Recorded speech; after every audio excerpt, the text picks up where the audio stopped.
Hi, this is ZvP on Blue Storm. It's finally covering the Neo Sauron build, or at least one variation of the build, since obviously quite a few people have been asking for that already, and I suppose that it should have been done. It should have been done quite a while ago, in fact. But whatever. I didn't really get a good recording until now, and so on. So here it is.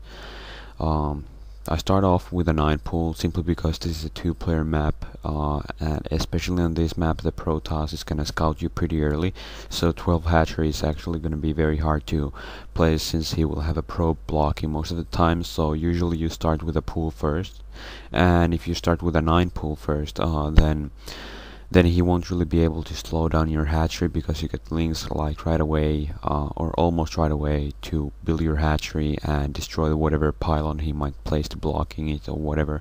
Also notice my spawning pool placement on this map. The worker mining path, especially with the drones, is kind of buggy on the lower mineral patches on the lower starting position. So placing a spawning pool there actually fixes their mineral harvesting pathing quite a bit.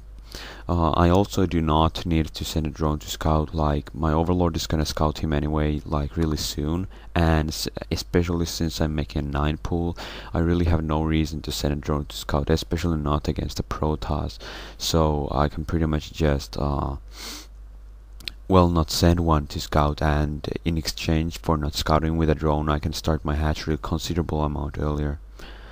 I figured that since he knew about my 9 pool anyway, it's a bit unlikely for him to have to not be prepared for my 9 pool and so on. So I kind of figured out if I should check out what he has and see if I can add some pressure or something. But since I saw that his photon cannon was already warping in, I already know that it's gonna be useless at that point. Like, it's not gonna work out. So I decided to just keep my links over here for a while. Now I still brought my links over just a bit, since I wanted to see if he had 2 photon cannons, and if he only had 1, it would have meant that I can go and do a run-by with my Zerglings. But since he had 2 photon cannons, it meant that I would not be able to do a run-by, so I'd rather keep my links inside my base and prevent him from scouting me anymore. And it's very crucial for him to not be able to scout my build order. Like, if he scouts me, if he gets inside my main even once at this point, then it's already gonna be pretty much obvious for him on what I'm doing. Like, in a couple of moments, if he got into my base, he would know if I'm starting a lair, if I'm starting a hydraulic den, or whatever else I'm starting or doing. So this actually gives, if I do not let him inside my base, it actually gives me quite a considerable advantage. Since he's kind of forced to play a bit. Well, he's a bit unsure on how to play and what he should do and so on. Yeah. So anyway, I sent like once 2 Zerglings over to his choke points. That is simply because I want to keep those Zerglings there in case he tries to sneak out a worker later on. Of course, my overlord sees him if he tries to sneak any workers. By my overlord, but it's still nice. I still prefer to keep 1 Zergling over there, so that I will have 1 Zergling instantly chasing after the probe or zealot or whatever he might be sending. I just kind of like that, and I recommend it as well, since it's actually quite useful. Since if you don't have a Zerglings chasing him, he will have a much easier time on sneaking by and scouting your expansions and so on, and he will have a lot more freedom to do whatever he wants in general. Also, there's another tip for you. This game and pretty much every single one of my recent games, not every single of my FPVODs, but recently I've been practicing without sound, and it's not really that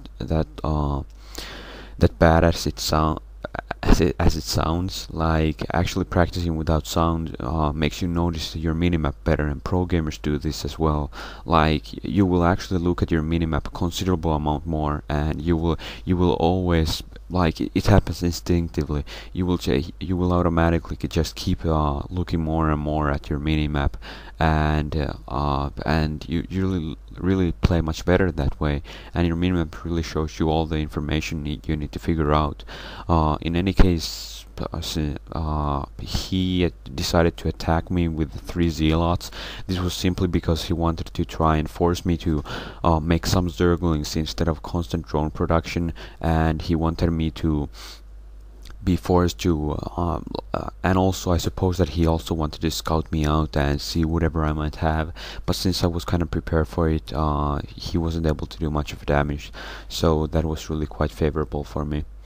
Now the thing is, at this point of the game, and especially even earlier than this,